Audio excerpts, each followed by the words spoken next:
In a studio that's in a basement comes the epic story of how two friends changed the future of the movie podcast game forever. The reviews are in. Boys Life magazine gives the High Sci podcast 4.5 acorns. The Daily Bugle says, these guys are super legit. And Pope Francis declares the podcast as life-affirming.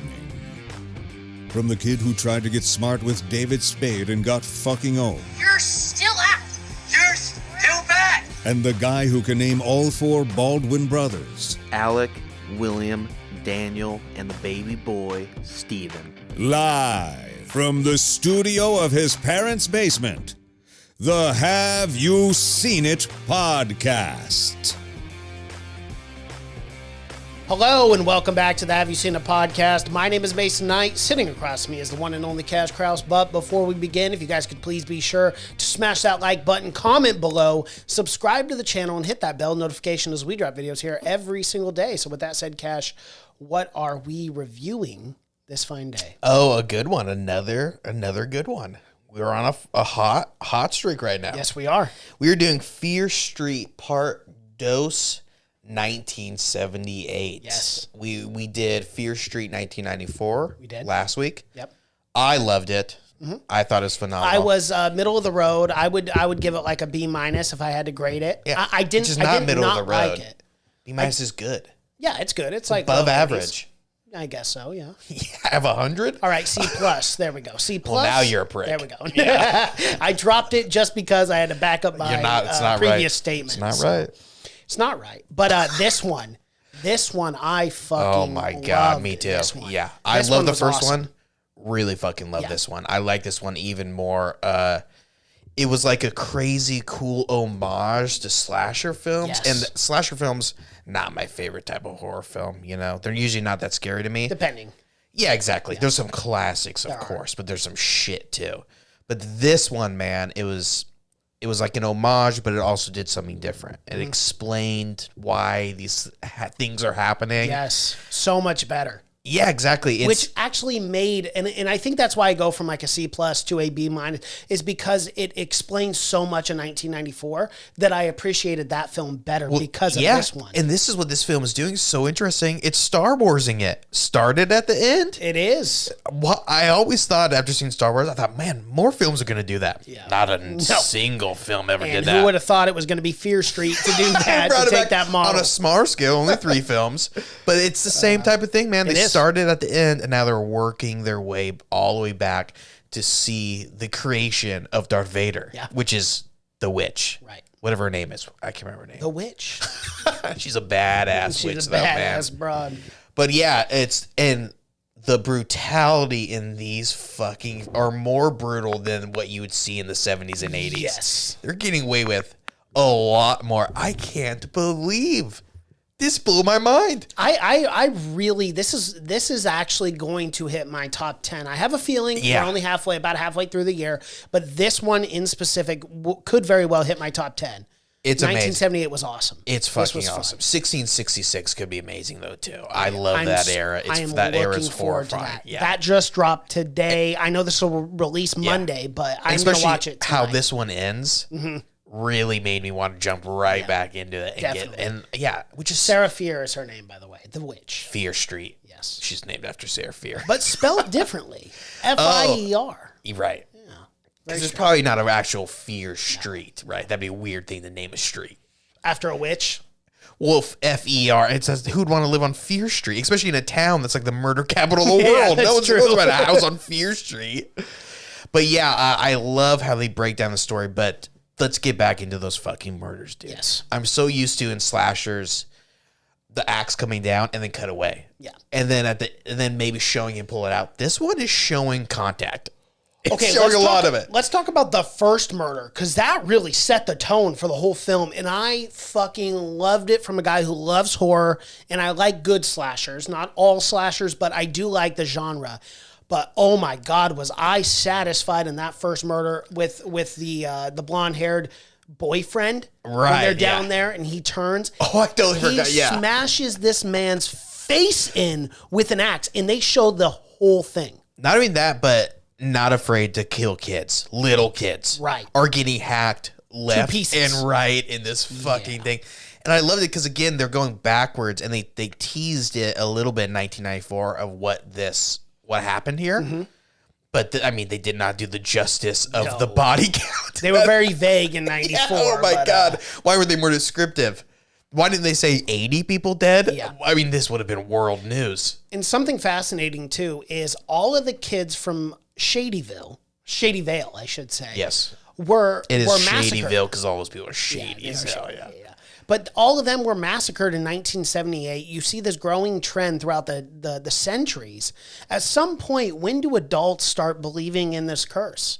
You got to look at that and go, why was no kid from Sunnyvale killed in the 1978 massacre? And they're still like, oh, there's no witch. It's the tail of the tape, nothing. man. And these things, crazy. these crazy events only happen in towns where people refuse to believe. Yeah, if it happened in a town where everyone was like, we got to do something about it today, these events wouldn't be happening anymore.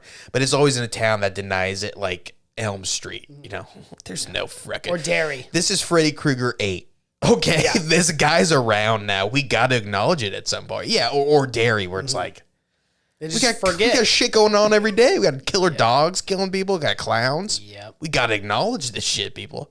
But that's what I love is it's like an homage to those old slasher films of like, where it's like this shit can just happen and no one does anything about it. Especially there's no cops in this fucking. Well, there's cops in the original, and this is what I love about this film is they set up. It's not only a great slasher, but it's a great camp movie. Yes, it is. It's awesome. These kids aren't. You don't just feel like these kids are just here to get hacked apart. No, it feels like these people have spent a summer together. I love I love those parts as much as the killing parts. The only problem that I have with these kind of films, and I know they have to do it because it is very tropey, but I really just hate in films, coming from a guy who's played a bully a lot. This is not how you bully people. You don't walk up and be, hi, witch, you're a witch. But this is 70s bullying, dude. This is different. Bullying. It is different before the internet. And they do some fucked up shit, too, to this girl. Yes, they do. Like destroying her butt. Call her monster and the witch bitch, Not even that, but not just like making a mess, but tearing up her mattress. Oh, vandalizing. Yeah, absolutely. And I'd be like tearing up her clothes, like that's 70s bullying. Yeah, it's more malicious than just. For sure. In these days, it was just like more physical. You just beat the shit out of someone and walk away. Call it good. This one, you're playing fucking mind games. It's summer camp drama. We've all been there, okay? But yeah, I love the summer camp scenes. Because I love summer camp movies. Yeah. They're always fucking cool. I love the rivalry between one town and like the camp across the lake or whatever. Always the bad camp. Yep. You have the color wars. There's always some tournament at the end. Yep. They got to do. And but this movie again, every time it blows my mind. You're thinking it's gonna be this teen-esque, but there's a lot of fucking in this. There is. Which were those counselors? Those counselors had to have been college students, 70s, right? bro. Yeah, or high schoolers. Or 17-year-olds. I guess so, yeah, absolutely. Yeah, probably not. Again, you got to remember this 1978 we're taking place here. That's true. They're different times. But everyone's getting railed in this thing, bro. God damn. I know. At some point, I'm like, how many sex scenes do we need to have, dude? Well, that's a slasher film, dude. Yeah. That's a slasher film. And that's a nod. That's a nod to like Jason and fucking Halloween. Oh, absolutely. Like you fuck and then you get killed because he's punishing you for fucking. Your sins. Yeah, exactly. Yes. That's the whole thing. It was that like 1980s anti-morality kind of thing if you're going to do these kind of things, you're going to have a slasher kill you. You're going to get don't do it, kids. You're going to get axed straight in the face, yeah. But that's again what this movie does not pull any punches. No. It's not a Goosebumps film. It's a hard R, and it's getting harder each and every entry for sure. Yeah. Because again, I love that they're willing to kill little tiny kids in this film. They did shy away from the actual executions of these kids typically, but you did get one or two of them, especially the kid that gets decapitated and falls down the toilet. That poor bastard didn't see it coming. Well, I had those two little kids. Oh, that little kid, the little fat kid who was like in charge of the prison. Tommy just hacked this fuck. And you just hear it. And this guy, Tommy, he wants to make sure you're dead. Look, he hacks these guys 6, 7 Slater. blows.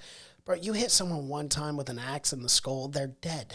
He doesn't know when to stop. No, he doesn't. At the end, he's doing 40 blows to the chest. He is, yeah. She's caved in at this point. Yeah. You're hitting dirt. You're going straight through. It's straight through. You're just hitting the ground. Yeah, Trust me, there's she's nothing dead. there. Yeah.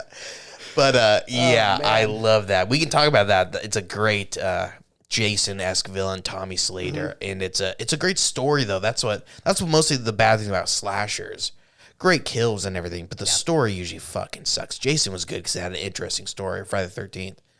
But most of the time, you're just there for the kills. But this had a great story about the whole underground caverns and more about the witch. And then we get kind of this weird blob thing that's spewing out. It's Which like is almost Stephen King-esque to me. It is, yeah. And you know what? They even reference Stephen King in this film, too. Yeah, of course, yeah. Yeah, which, I mean, how do you not? That's the king of horror right there. But. Yeah, they talk about some films or some books that they were reading, not films. It would be a little early for that. Yeah. But it was awesome. I love the relationship between the popular girl and the camp counselor who you don't think it's going to go more into her backstory. It fucking does, dude. You find out she was like, she first got drunk when she was like 6 or something, and then she was doing all kinds of other shit. Yeah. But you get into that, and it's a great fucking story. And you care about Tommy Slater at the start until he starts hacking away. It's true. He's a normal dude. Well, and you don't even hate him. You hate what has possessed him, because you realize this man didn't have a choice in any of this. Like, he was possessed by this witch. In his body, he's gone. He's already dead. There is no essence of who Tommy Slater is. You can't kill him either. No, you can't. I mean, hell, they literally severed his head. And then he's still fucking trying to. Oh, it was good. It was fucking freaky. It was. The scariest scene is, we'll jump all around, but this blob thing that is, I guess, we don't know. I guess we don't know yet how that blob thing. It's not Sarah Fear. I would say because of Sarah Fear's hand that was buried down there, that's probably how it gets. Yeah, but I thought it would be buried in the blob. Like that would be the what's. hand. It wasn't. Yeah, it wasn't. It was like separate. It was a little ways away, or maybe it'd be her body buried down there. But we already know the body is buried. I gotta say though, when they were fucking around with this moss, I'm thinking, oh. You have campers shitting down that cavern. That was cave. hilarious when they were looking up and there's a shit cover. I'm just like, and they're still just fucking around with the moss. And that camp's been around there. How's no kid ventured down into that thing? Or just shined a flashlight down there. Does anyone know there's a cave system where we shit? Well, that would make me so uncomfortable. I would never shit in that toilet again. Well, something. The scariest scene is when that blob thing pukes out the girl with the straight razor. Yes. And then they're like, what the fuck was that? They hear like a whistle and they look at the shitter, and all of a sudden you just see her fucking pop up and they start climbing. It's fucking, and she's whistling. It's the girl in the first one, you know? Yeah. The one that slashed everyone's throats and then slashed her own wrists. Yeah, exactly. And she always sings. That was her big thing. That was a scary fucking scene. Oh, for sure. That was horrifying when she came out. That girl's freaky. But we get some more cool villains too. Well, and that, I believe, wasn't that the girl, her mom was the nurse, right? Because remember, the nurse her daughter was responsible for killings, for murders. But that wasn't that girl, was it? Oh, it wasn't? I don't think it was that girl. Okay. Her daughter did. And that mom, that's a big part, that nurse. That nurse is in the first one too. She's like one of the neighbors that she takes the kids to watch. Mm-hmm. And she's not aging. No, she doesn't. Something's not right. Something's not right here. I don't know. She should be really old in 1994. No. She is the mother of Shady Side killer Ruby Lane. Ruby Lane is the wrist slasher. Yeah. Yeah, she was the one who always defended her. Mm-hmm. It's pretty one-sided. Seemed to me Ruby Lane kind of went crazy on that one. You can't blame the kids on that. No. But yeah, she's the one that kicks off the whole thing. Mm-hmm. Tries to kill Tommy. And then Tommy gets cut and he starts turning. Yep. And then he starts killing and hacking away everyone. The goddamn nurse, she wasn't protecting anyone. No, she wasn't. But we get more monsters or whatever. We get more killers. Mm-hmm. I mean, or we get to see them more. Get new ones. Yeah, the little boy with the bat. Was a little boy? He wasn't in the first one, was he? Maybe for like a second, but I felt like I recognized him, but I don't know. What we get more of is the milkman. Mm-hmm. Who I really love. I really appreciate, right? That he's got like some burnt face or something. Mm-hmm. When he's going at her, when he's fucking stabbing her, dude, at the very end. Oh my God. How in the fucking hell did she survive all those knife wounds? She's like 50 Cent. No joke. She gets stabbed. She Yeah. gets shot 9 times, still walk away. Unbelievable, dude. Yeah. That was such a brutal scene. You don't see that very often. That brutality, most people are scared of showing that. Even in horror films, I feel like they are. But that went on for what? 10 minutes. Long There's a time. scene It was when- almost yeah. uncomfortable how many times she was getting hit And with I the was, axe. I was so fucking happy at the end. I'm like, yeah, fuck yeah, they killed. I was so happy. I thought they really did kill both of them off. Yeah. I'm like, man, that would be a great fucking story. But then you realize she did die at the end. Ziggy didn't die, but I don't know how she didn't die. That guy saved her. I know, but she was stabbed 11 times with a butcher's knife? No, it was a switchblade, I think. Oh, was it? Okay. Butcher's knife would be a little more devastating for sure. Yeah. But yeah, man, that was, I love that. I love that death was fucking, there's a lot of good deaths in this one with the axes. And Tommy has a good death too. Tommy's got a great death. Are you talking about the decapitation? Well, he's got multiple deaths. Yeah, I would say. okay. Yeah. Yeah, the I like decapitation. Yeah, that one was sick. That was cool. When at some point they're just like, fuck this guy, dude. Yeah. Because wasn't it the shovel that she like hit in his neck and then ended up cutting his head off? Yeah, she just dug it in and still tough as hell though. I thought it was hilarious when like the next like 15 minutes you see Tommy, he's just fighting. He reconnected his head. Well, and I like how they explained the burlap sack too over his head. Yeah. It's really small, like it almost had nothing to do with his character. None. Like Jason puts the mask on because he's like ashamed of himself. Tommy just got a mask wrapped around his face, and now that's all people know him for is the fucking burlap sack man. Yep. But man, she really wrapped that thing around his face. That thing was skin tight. It was. You could see his eyes and everything. I mean, it wasn't the outline. Even when she wasn't holding on it, it was still just staying there, perfectly still. Yeah, I thought that was cool. No one remembers Tommy being Tommy. No. They just remember him, unfortunately, for remember Tommy Slater, the mass murderer. Yeah, absolutely. But we got a little bit of the backstory of the sheriff. Yes, we did. A lot more of him. We get Gillian Jacobs, she starts out the movie, who is our main character. She's the kid in 1978. Because it's not completely separate from the 1994 film. No, it actually opens up with the cast of 1994 going over to Ziggy's house. And Ziggy's not so good mentally. No, she's got way too many alarms for everything. It's getting to a point now. Annoying amount of clocks. Yeah. That house must be so fucking loud with those clocks just chiming and clicking constantly. No wonder she's alone. She's going to die alone. She will. Absolutely. She's a nut job. Even her dog didn't like her. No, I feel bad for the dog. But yeah, we get that, and she is like, I honestly don't feel like the locks are going to even do much for these guys. No. If one of them decides to start They coming. want in, they're going to get in. I mean, The look witch at Tommy wants Slater. in. Well, right, but look at Tommy Slater. He's got the axe. He was knocking down how many doors in 1994? Oh my God. How many doors in 1978? Well, not even that, but do you know how fucking tired you are after swinging an axe 20 times? Yes, I do know. He swung the thing upwards of thousands of times. Yes. His For sure. arms The would be stamina on aching. this guy. Yeah, it would be aching. God. Would be fucking horrible, but he keeps going. But yeah, she's locked up, and she's setting all kinds of alarms to. She can't sleep. She probably sleeps like an hour a night. Yeah. She's waiting for these things to come back. But that is how I was kind of surprised. I really thought they'd all be separate.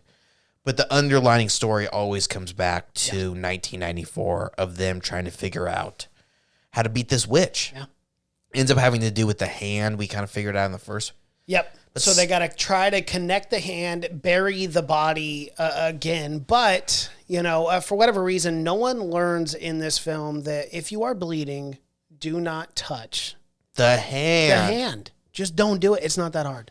She imprints on you. She does. And she never forgets. No, she never leaves you alone. No, never. But yeah, everyone's bleeding. Well, not even that, but the hand makes you bleed through your nose. I mean, all the time. So you're pouring blood. And Be more self-aware. you're trying to. You got the hand. You're trying to do the blood. It's getting. It's a balancing act. It's getting everywhere. But yeah.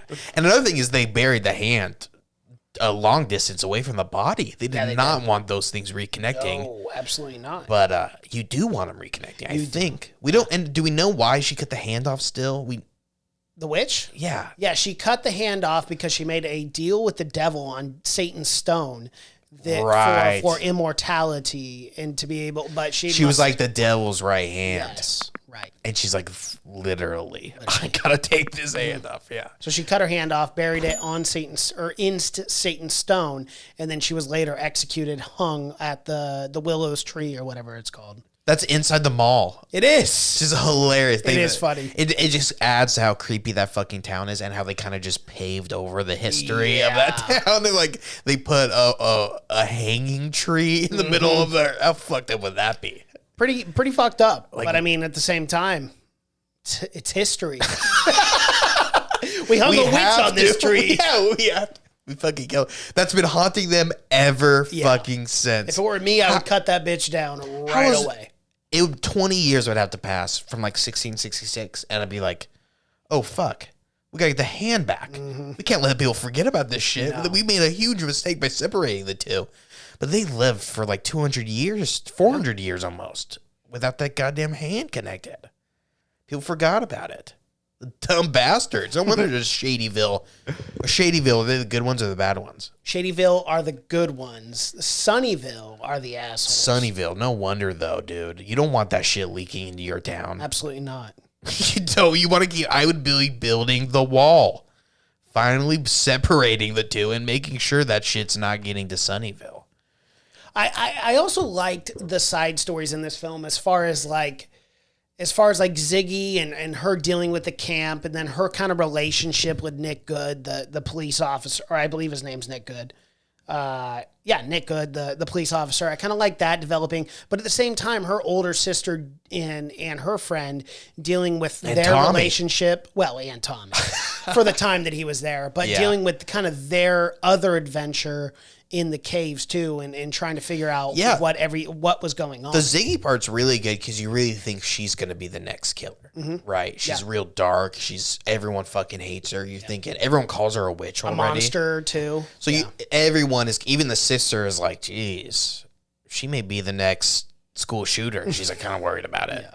But everyone, and it kind of like it's a red herring. You think it's going to go that way when.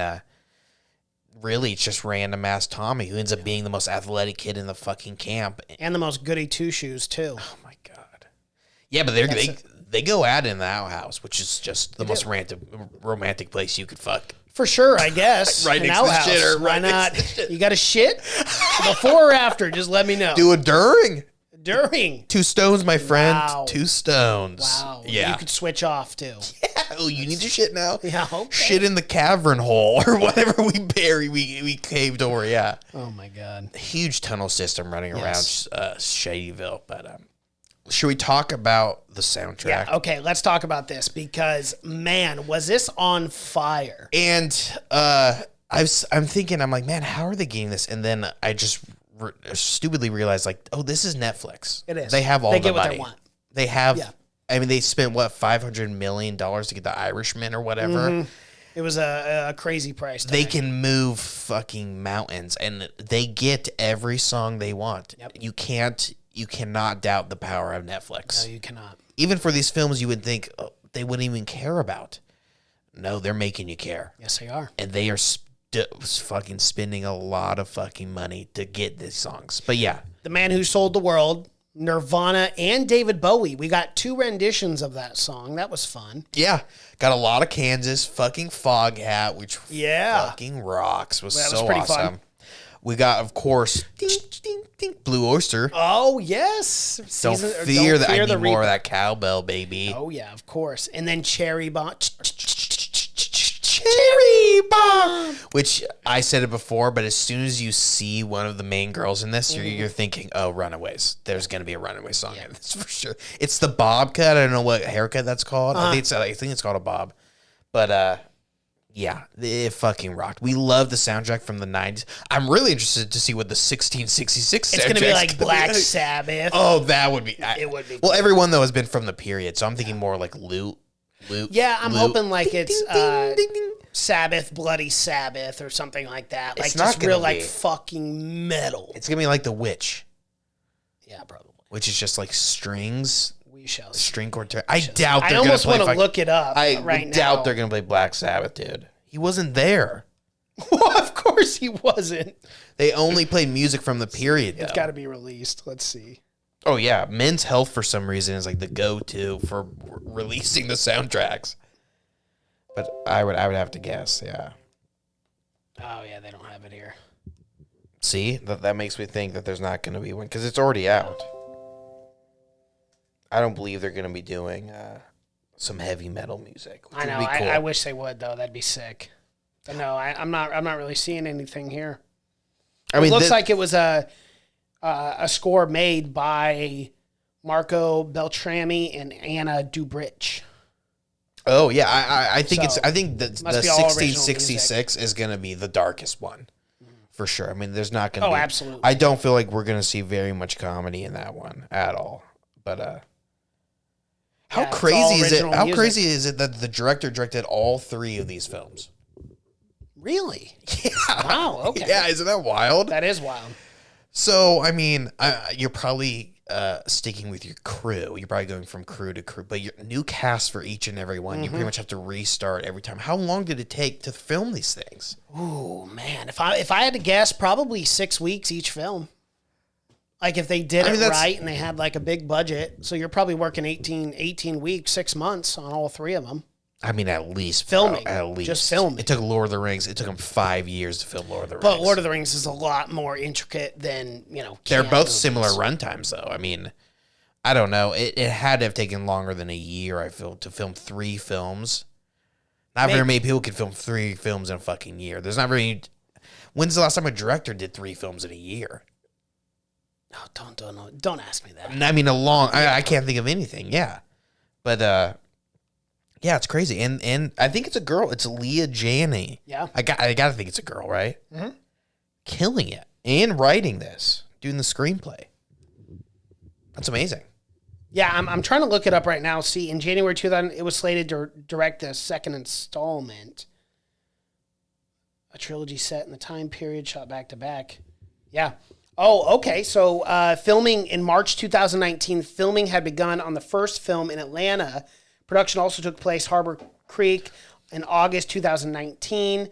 And then 1978 was the final of the 3 films to be shot. Filming wrapped in September. So from March to September, they filmed all 3. Yeah. So about 6 months. Yeah, and they did 1978 last. That's interesting.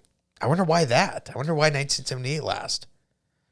Probably because the first 2 were filmed in Atlanta, and then the last one was filmed. Oh, it wasn't filmed in Atlanta? They don't have a film location for the last one. Huh. Yeah, either way. Interesting. Atlanta, they're coming up for sure. Yeah. Yeah, I love it, man. I can't wait for 1666. I love it too. These are like highly recommend this. These have been the hidden gem of the year for me for sure. Yeah. I had low expectations for these films. Yes, you did. Lower than I did. Low. But yeah, I thought they were going to be fun, but I did not think they were going to be. I didn't even think they were going to be rated R. No, I think they're crushing it though. I'm stoked. Some of the best, not just films from Netflix, but some of the best horror films I've seen in a very, very long time. Absolutely. And this one ends in a very cool way where the main girl gets like sent back in time. Mm-hmm.